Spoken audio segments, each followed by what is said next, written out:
Did you know that mason bees are not only native to our local area, but they are also extremely easy to take care of, and they're so docile. And mason bees are actually incredible pollinators, way better than honeybees. If you have backyard fruit trees or any berries and things that are early bloomers, then you need mason bees in your backyard. Although the mason bees and their shelters are very easy to take care of, there is some husbandry that we need to do to take care of these special bees. You can't just put up a mason bee house and just wish them luck and hope everything goes well. There are some things that you can do to help encourage our populations to thrive. So in today's video, I interview Carrie at Knox Cellars Mason Bees. She is going to be giving us so many details on how the bees life cycle works, the different options for shelters that you have, and how to take care of these special bees. So come along and learn with me. I want to start first by let's talk about what is the mason bee and why do we need to help the mason bee? So the orchard mason bee is our native pollinator. They're native up into Alaska, a little in Canada, down into California. Mostly on the west. And over into the Rocky Mountains. So they have a fairly wide range. There's solitary bees all over the world, but this is the bee native to our area. And the scientific name is Osmia lechnaria papinqua crescent. Oh, wow. And so there's other Osmia lechnaria bees, but this one is our special bee for us. How long did it take you to be able to say the Latin name? Oh, because that was impressive. It did take me a little while to memorize it. I often use the honeybee as an example because that's what most people think of when they think of bees. Right. The orchard mason bee is active in the spring when it's still cold and wet, where the honey bee may be active a couple days. The orchard mason bee is usually finished with their life cycle before the honeybee really gets going. There's other bees that take care of pollination in the summer. So this bee is for your fruit trees, berry bushes. And if someone has fruit trees, then keeping these mason bees would be a really good idea to help improve their pollination, right? Yes. Because they're so early. And one of the benefits that a lot of people don't realize with these solitary mason bees is that they don't really sting, correct? Exactly. They're very docile. It's not the type of bee that's going to hover around you and annoy you. It's they're very, very gentle. Exactly. Last summer I had a little male bee ride around on my hand while I was gardening for about 30 minutes. Oh my goodness. It's super cute. Aww. And the way you tell male bees from female bees is that male bees are a lot smaller. They have a little tuft of white hair on their face and then really long antennas. So theirs really are very cute. And they will hang out with you. The female bee is bigger. She's the worker, so she has bigger mandibles, shorter antenna. She is not really interested in sitting on your hand. She is busy. She wants to get to work. She needs to get to work. And like you mentioned, they're very docile. You can stand right in front of their shelter. If all these little nesting tubes were being filled by female bees and their offspring for next year, they would not pay any attention to you.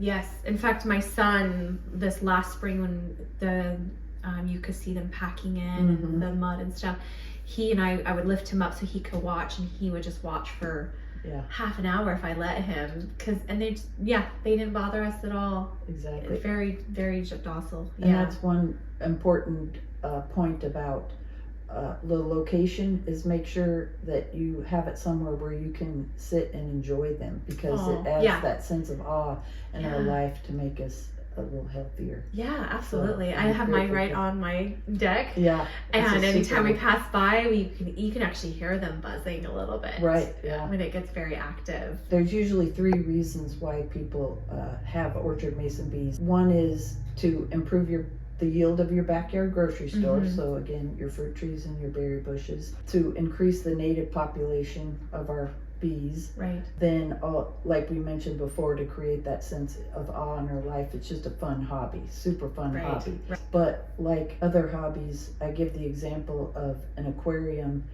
You can have a saltwater tank with live seaweed and coral, or you can have a green slimy mess. So there is some husbandry involved with keeping orchard mason bees. Any one of these shelters won't take more than 4 hours a year to maintain. So Yes. this is Yeah. a very easy bee. They're very Right. forgiving, but there is some responsibility with keeping orchard mason Right. bees. A lot of people are going to be like, well, then how do I set up a system that will work? So explain some of the different options people have. So that you there's 3 recommend. types of nesting material. There's the wood nesting block. It's important that it's 6 inches. The hole diameter is 5/16. The wood block is segmented. So in the You can past, open it. it was not understood that you shouldn't drill holes in a block of wood, because eventually the pollen mites will take over. You can't Right. remove those teeny tiny bugs from in there. So in some ways, when someone thinks that they might be helping the bee population by drilling holes in a block of wood, Right. they could in some ways actually be hurting them without Yeah, knowing. exactly, You know, and yeah. so having a system that you're able to actually harvest and clean and Exactly. that you're able to help the population Right. instead of hinder them. This is the system. It's a reusable. Oh, there you go. Thanks. I This one appreciate right it. here. It's a Tube little bit more. has a water resistant coating and this reusable black plug, and then a white paper liner. So if your bees use the cocoon, you'll see like Jolene mentioned, a clay plug at the end. Yeah, then there's a little tool that you can use to Kinda shove remove out the that. white paper liner, and then save it until you have time to remove your cocoons and just put a new And white this is paper liner reusable, in.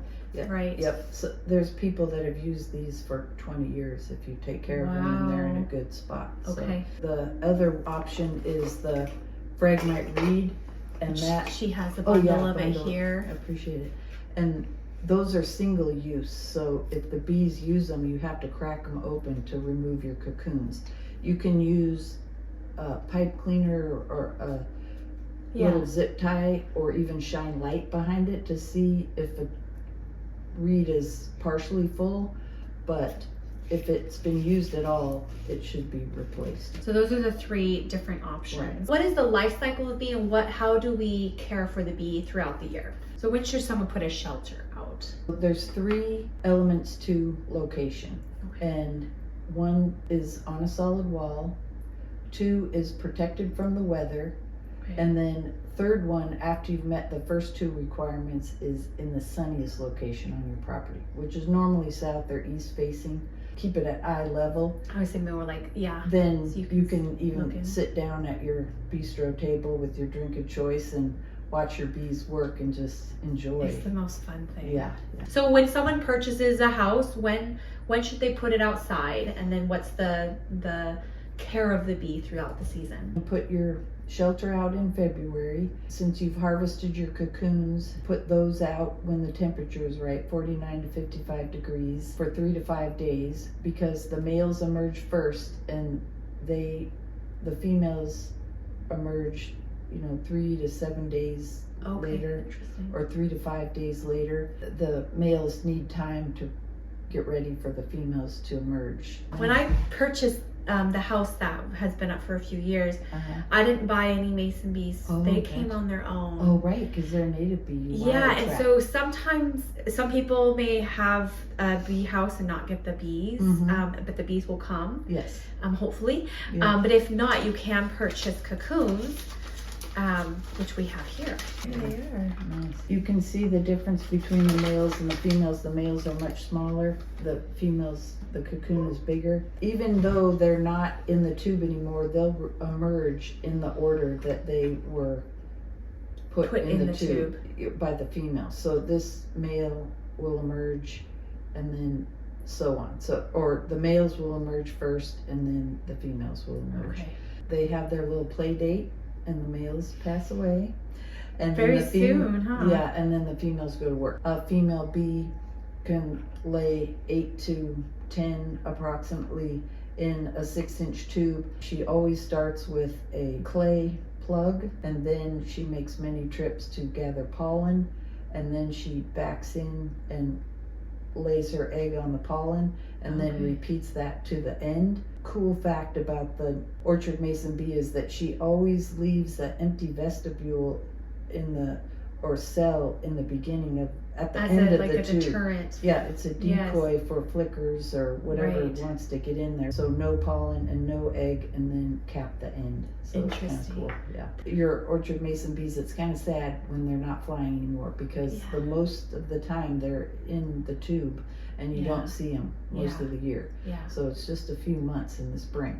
right. But boy, they pack a punch at that time, because they Yeah. can they visit 16 to 18,000 flowers a day, are 95% effective pollinators.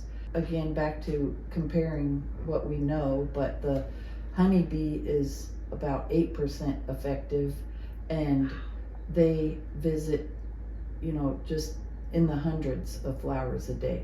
So these So- are way more efficient pollinators, Right. even though they don't live very long. Right, and they're the early spring pollinators. We Right. have other native pollinators that are the summer pollinators. Right. So, So once someone puts their bees out and the bees do their little ritual, yeah, and the females start laying their eggs or their larvae and Uh-huh. packing those, they'll pack all those little cells there Mhm. with their clay. What do we do at that point? when you don't see any more activity for your mason bees, which is usually end of June, might be sooner, but just make sure that they're Mhm. finished, that we recommend taking your shelter down and putting it in a cool, dry location.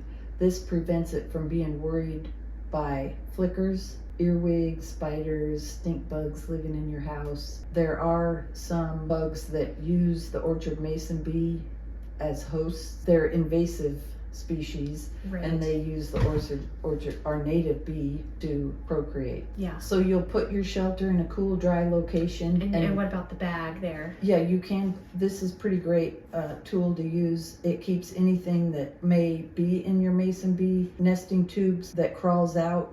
You can see it and squish it, and then it prevents other Critters, spiders, and other yeah, things getting the in there. earwigs. Or So this is like an organza bag. then you wait until about October 15th, and during that time the bee has eaten all the pollen, turned into a bigger larvae, spun its cocoon, and then evolved into a fully formed bee.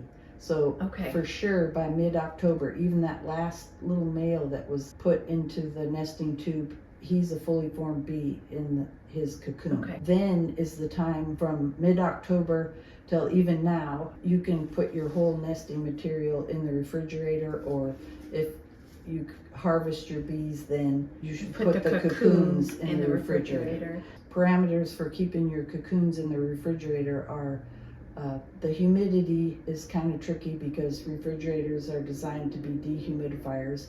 Yes. So the vegetable crisper is a good idea. There's a humidity box.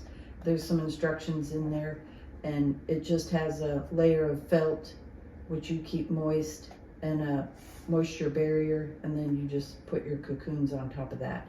And you can keep that in the fridge. Exactly. Yeah. And is there anything to do when you take these out? What should we be checking for? And is there anything we can do to the cocoons if we find mites or anything on them? So there's pollen mites, chalk brood spore, the Houdini fly, and the mono wasp. Those are the four kind of predators for the orchard mason bee. Storing your bees in the refrigerator, it just keeps their energy up for when you put them out in spring. Again, put your shelter out in February, and Your clean shelter with exactly with maybe a new new reeds, or a cleaned block, or your the system like this. You have a new tube in there, so you're going to put that outside. And then what do we do with the bees? When do we put them out? So then again, when the temperatures are at 49 to 55 degrees for 3 to 5 days, preferably without rain, Right. then you put your cocoons out. They do need to be protected from freezing at night, but that temperature is just for the daytime. In our mild climate here, if you have a shelter with an attic like this or like this one, you just pick a little container, a little box, and slide your cocoons all the way to the back, and that should be protected from birds and Okay. freezing at night. And they will emerge as Yep, they emerge, and the bees have really good eyesight. So once they do emerge, they're looking for that 5/16 inch diameter hole that they like, Of course, they're wild bees, so we can't make them go to the shelter, but it's a high probability that they will, because that's what they're looking for. Right. So what are some resources if someone wants to learn more about the mason bees or how to care for them, what to look for? What are some other resources they can use? Yeah, that's a good question, Julian. But there's the book by Brian Griffin, The Orchard Mason Bee, and there's a little pamphlet, Common Bees of Western North America, which is fun because it's waterproof and you can carry it around in your yard. It's really neat. And then there's the Orchard Bee Association, is a website that's run by the entomologist from the USDA Bee Lab in Logan, Utah. On your website, you have some information as well, correct? Right. And I'll link that in the description down below if anyone's interested to either purchase a bee house or if they want to learn more about the mason bees. Carrie gave us so much information, and I hope you feel empowered now on ways that you can help support our local native pollinators, the Orchard Mason Bees. So stay tuned for future videos as I care for my mason bees. I'll be bringing you along to show you how I do it. Thanks for watching today. Go out and grow something. God bless.